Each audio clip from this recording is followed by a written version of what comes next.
All right, guys. Our next guest was around the corner from making his big return to active competition against Diego Sanchez. However, a bit of a snafu as the fight has been delayed. So we wanted to get the man to come on the show to chat about that and a bunch of other things in MMA. The Outlaw himself, one of the best analysts in the game, Dan Hardy. Welcome back to Submission Radio. How are you, man? I'm all good, guys. How are you? Very good, very good. So, Dan, I mean, disappointing news here, man. I know you were gearing up and ready to go. We're watching those sparring TikTok videos of you putting it on the young people in your gym. And then here we are, fight gets delayed. Tell us, how exactly did you find out about this? Is this something that you've known for a while? And what was your reaction when you realized you'd be delayed? I've only known a few days. I just got back from a run. I was feeling good, and I was moving towards my last couple of weeks of training. And I had a message from a journalist friend of mine, and he said, "So does this mean your fight's cancelled as well?" which wasn't ideal. So I made a couple of calls, and there was a lot of uncertainty around what was going on. But basically, Hugh Fury has pulled out of his fight due to illness. And so they've moved the whole show back to November, which was a bit annoying. And I was in motion. I was in couple of weeks away from fight shape. I was ready to go. I know Diego was excited as well. I've had a couple of mad messages from him, as you would expect. But it goes back to November now. So the priority goes over to the team, the guys that are fighting, and I'll have a training camp summer.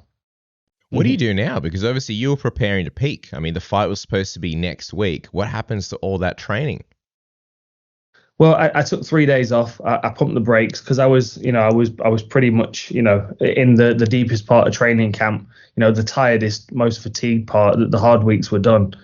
So I took a couple of 3 days off, and then I've dropped back onto a heavy lifting program, which I'm doing a deadlifting and pressing. So I'll try and gain a bit of muscle mass and then start training camp again. So, I'll just have to, kind of start over. It's a bit annoying, but I laid a good foundation in those first few weeks.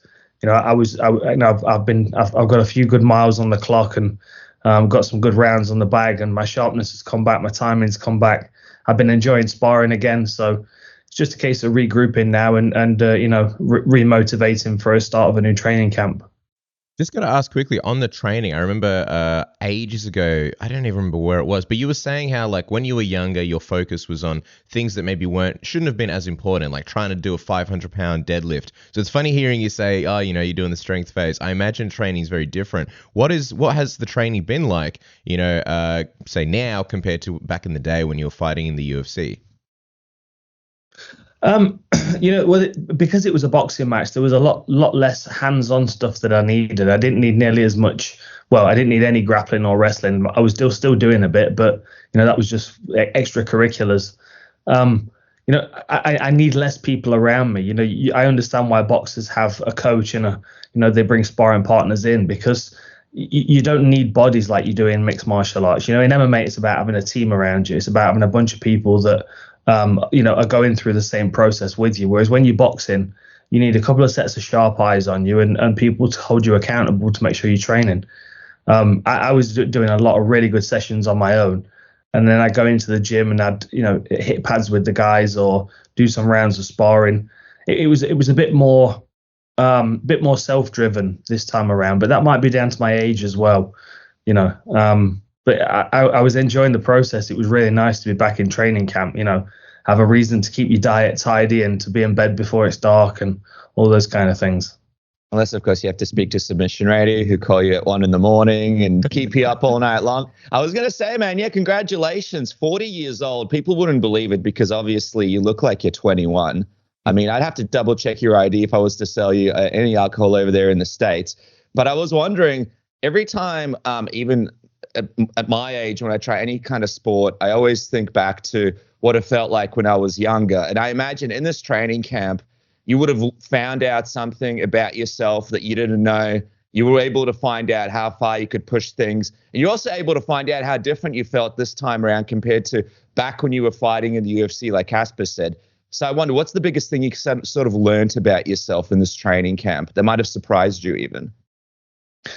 Um, Once I get going, not much has changed since I was in my 30s. It's getting going is slightly different, and then the aftermath of the getting going, which is the recovery part, that they're a bit different to how they were. I mean, all the way up to mid 30s, I was always able to train consistently, 2 a days and feel strong and feel good with it. But yeah, the last couple of years, I've had to pull it back a little bit and be a bit more strategic with my energy expenditure. But I'm still learning at a really really fast pace, which is good. And I think that because I've pulled back on some of maybe the mindless training that I used to do because I was younger. Pulling back from some of that's maybe not such a bad thing. And I mean, I'm a bit more forgiving now. I expect myself to ache, so I do all the the stretching and the prehab and the rehab and everything that I need to do. When I was younger, I neglected a lot of that because I kind of felt like I could get away with it.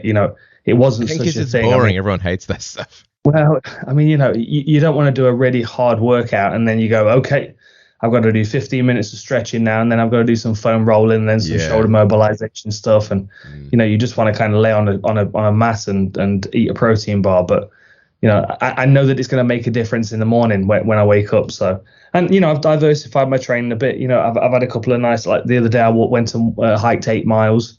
Just kind of keep my keep my schedule shifting, keep me guessing. Yeah, for us, it was always doing those fatal barbell shoulder shrug things that he used to do. And that was our idea of conditioning. I used to always see them do all the same stuff. I'm curious, man, the fire to fight.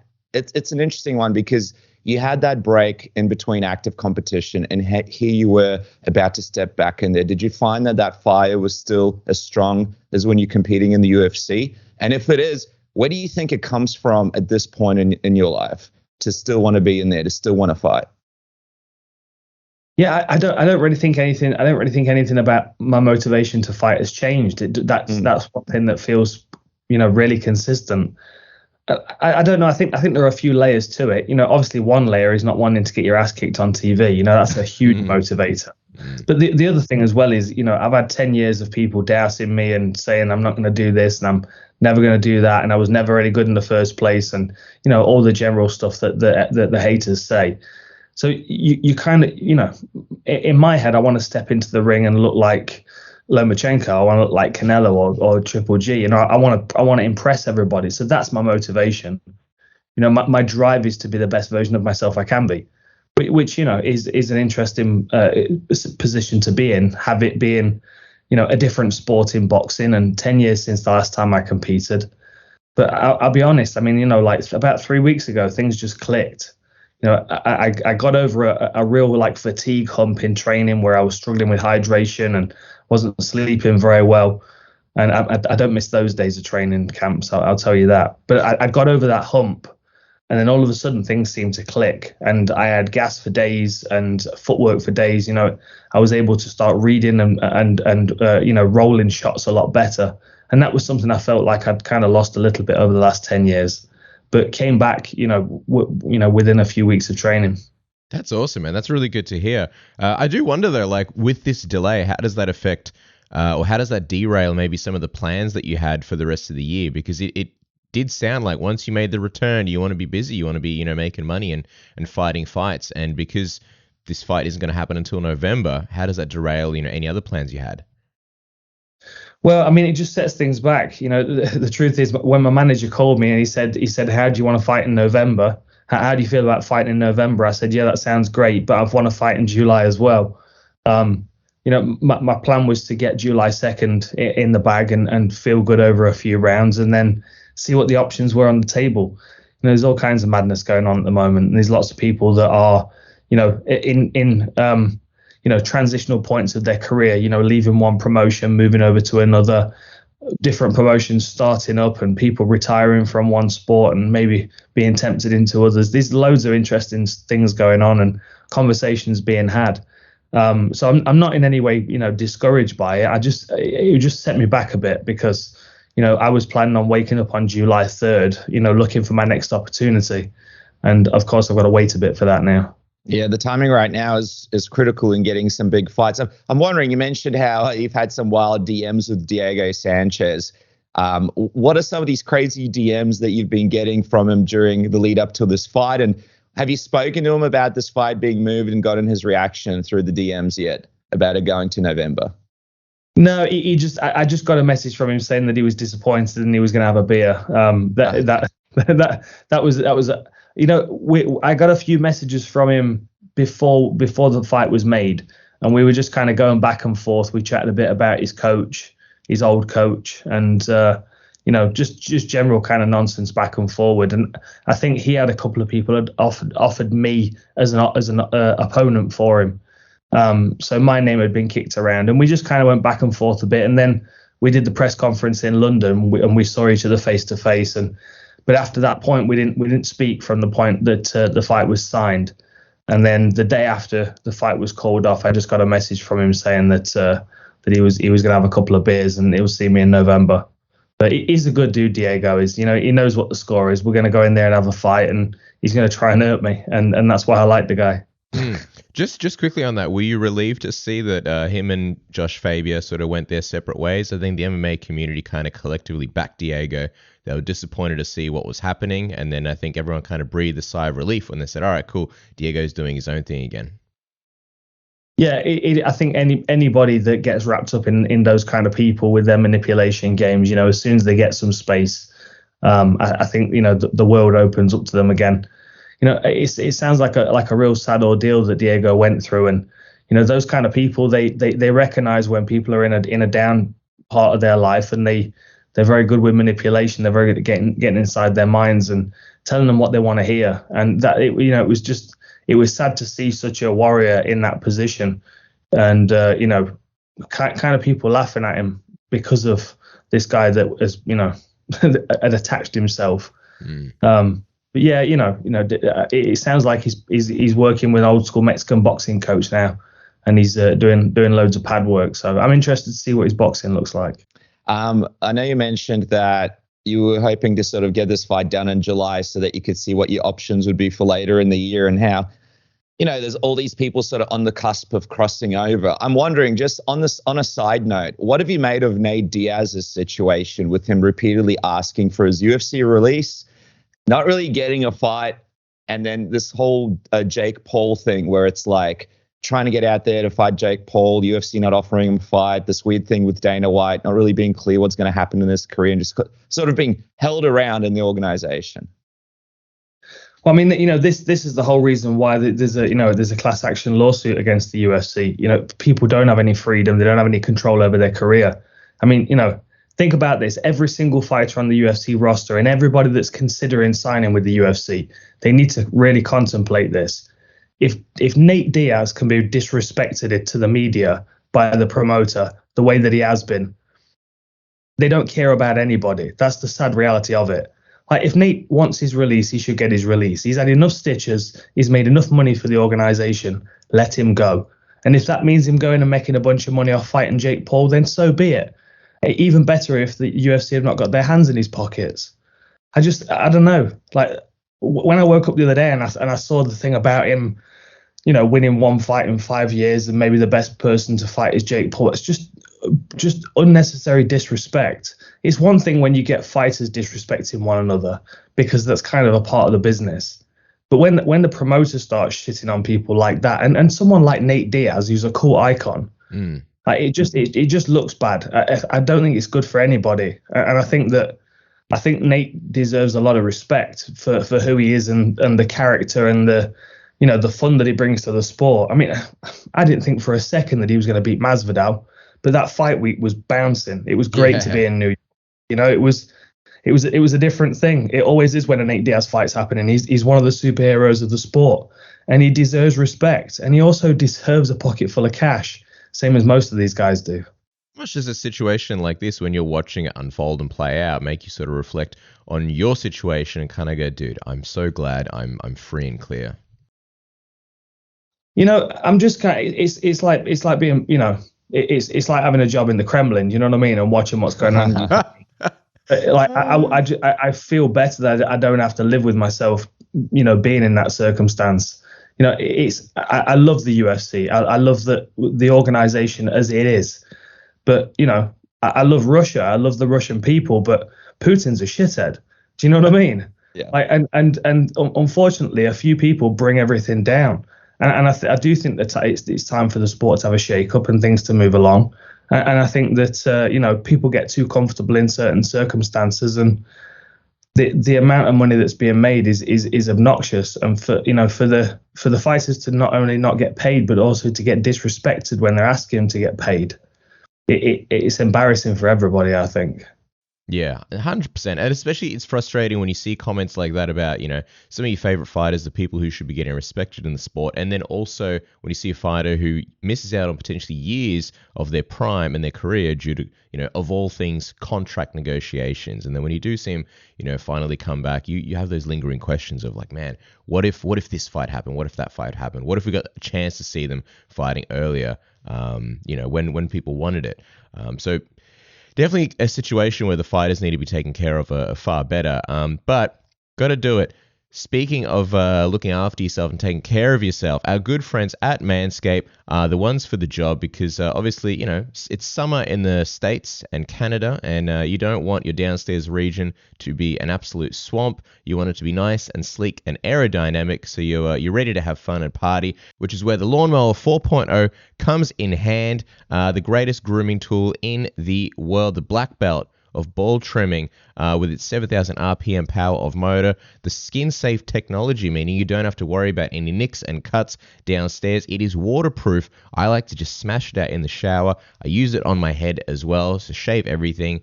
I haven't trimmed my beard in a few days, but normally I use it on my beard as well. So it does everything, and then I can just come out of the shower and throw it on the wireless charging dock and just move on with my life. Also, in the Performance Package 4.0, you get the Crop Preserver Ball Deodorant, which makes everything smell nice and fresh, and the Crop Reviver Toner, which is like, let's say you're out on a date and you're like, I'm not too fresh, you splash that down there, and then you're back in the game. You get the Performance Boxer Briefs and a Shed Travel Bag to hold everything, and the Weed Whacker Ear and Nose Hair Trimmer, so you don't have to be, pulling your nose hairs out on the subway. And then, how's this? For the Aussie friends, Australia and New Zealand, they've got the Ultra Smooth package, which comes with the Crop Exfoliator, which is a gentle scrub for the groin area, the Crop Gel, which is a clear lubricating shave gel, the Crop Shaver, the engineered specifically to shave the groin, and 6 replacement blades for the Crop Shaver, and a travel case. Doesn't get any better than that, right, Dennis? Yeah, man, that travel case looks really snazzy. You guys can get 20% off and free shipping today just by using the code word submission. Support this show and support yourself and the activities that you'll be participating in throughout the year. Thanks to our good friends at Manscaped and that code word submission. And Cass, I was going to say, big fights coming up, obviously. Love being able to talk to Dan Hardy about stuff that's coming up and the big fights that are coming up.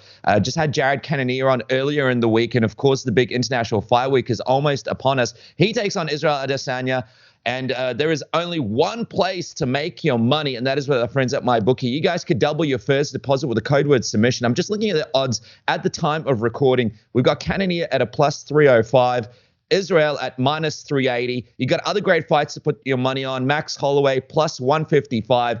Alex Volkanovski minus 185. What about Sean Strickland versus Alex Pereira? Strickland at a minus 110. Pereira at a minus 120. If you have your bets, go on there. Place them today. Use that code word submission and double your first deposit. You'll be making bank in no time. Bet anything, anytime, anywhere with our friends at MyBookie, Cass. Yeah, that's right. Make some money and save for that trip to Bali, because every time I go on Insta, every single person here in Australia, off to Bali, off to Bali, off to Bali, finally can travel, finally getting a bit of sun, because it's, we're balls deep in winter here, and Melbourne winter is especially crappy, cold, and rainy. But the thing is, when you go overseas, you have to protect your internet, your cards. I know that that's something that's happened to some of friends of ours who have tried some dodgy Wi-Fis, and then they get all the information stolen. So protect yourself with NordVPN, the greatest VPN in the world. Also, when you go overseas, you might be, I know that Netflix and watching TV may not be your priority. You want to enjoy, the actual country that you're in, but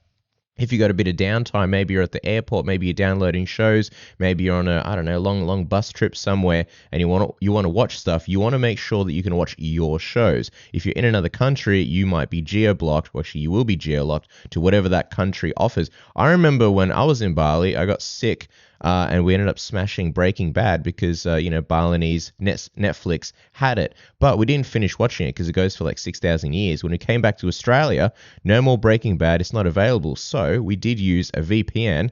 Now, being back in Australia, my computer thought we were still in Bali, still in Indonesia, and so we kept watching Breaking Bad. No stresses there. They're giving away the threat protection as well, so you can keep all those credit cards and logins for yourself where they belong. Isn't that right, Dennis? That's right, man. Plus, you get 1 month free if you just use the code word submission. Click the link in the description below, or just go to nordvpn.com/submission. You get a huge discount as well, by the way, and a 30-day money-back guarantee, just to prove the fact that these guys aren't trying to lure you into signing up like a lot of these other VPN providers and just locking you in. No, you get to test it, experience it, and see it for yourself. And a bunch of different packages available. You have, of course, the basic package that offers you everything that you would need, only for $3.16 a month, the standard package, and you guys get all your protection that you want. But if you want to keep going, you can get the Plus package, which includes such great things as a cross-platform manager, data breach scanner, and then you have the big one, the complete package. At only $5.08 a month, you guys get 1 terabyte of encrypted cloud storage. These guys are unbelievable. Make sure to sign up today. Change your browsing experience forever. Thanks to Nord and that code word submission and that link submission. Make sure to jump on and join up now. But Dan, before we wrap things up, we love your breakdowns. We love picking your brain on fights. So before we wrap up, I just have a couple of quick questions to you, man. Obviously UFC 276 right around the corner. And for Australia and New Zealand, a big historic card for International Fight Week. I have to pick your brain on this Israel Adesanya, Jared Cannonier fight that's about to go down. Jared Cannonier was on our show just recently and spoke about the fighter mentality that he picked up from his upbringing, some of the crazy stuff that he experienced to get to this level. The guy has had an unbelievable journey to a middleweight title shot, starting at a heavyweight, going out of light heavyweight. Now he is at 38 years old, headlining International Fight Week with Israel. What are you expecting from this fight? And what do you think Jared brings to this fight that people are kind of maybe discounting, not really looking at as a threat to Israel?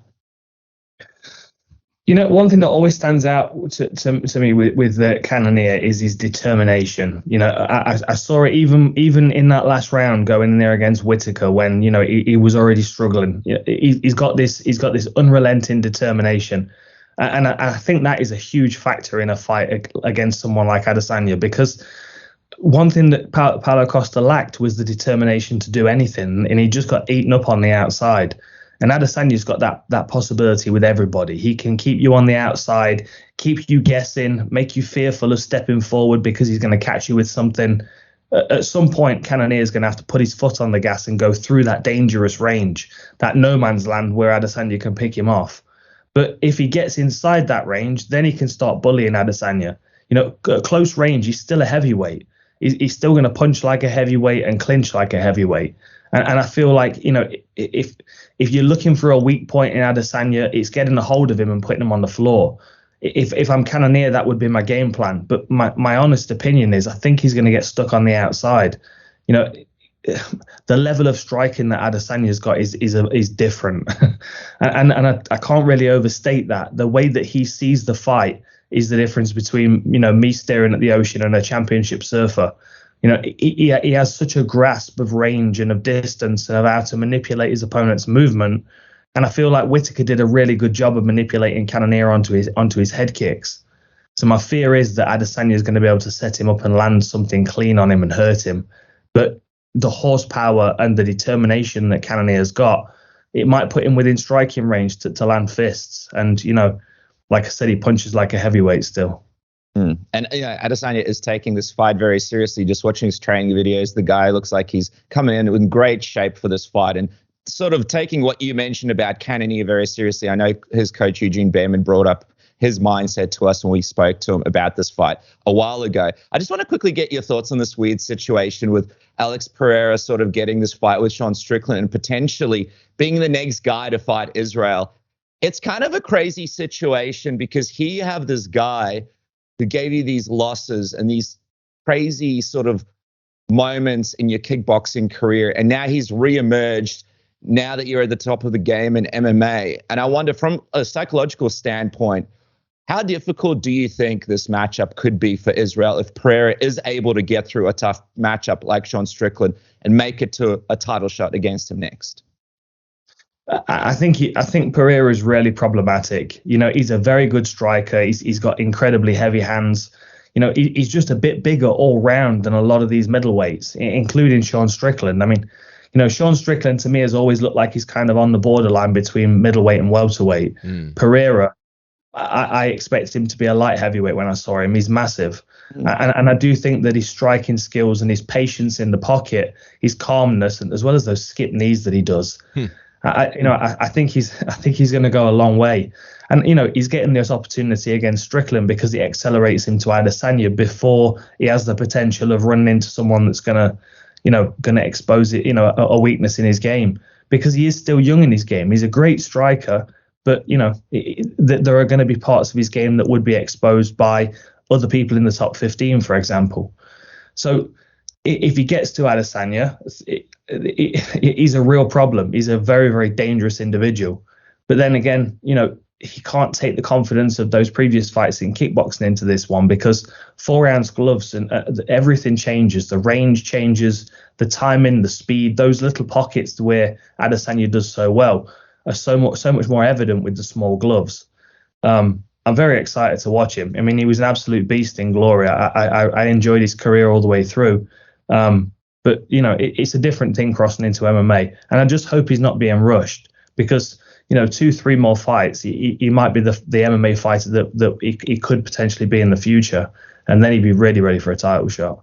Yeah, it would be incredible, like, say, if Israel was the one standing over him at the end of their rematch. What a redemption story. And then imagine, like, Israel going up to light heavyweight after a few more fights. And then, you know, Alex Pereira being, you know, the heir to the throne. But these are, you know, very far down the road hypothetical speculations. As we let you go, Dan, I am curious on, obviously, Volkanovski versus Max Holloway. A lot of people, not myself, but a lot of people thought that Max might have won the second one.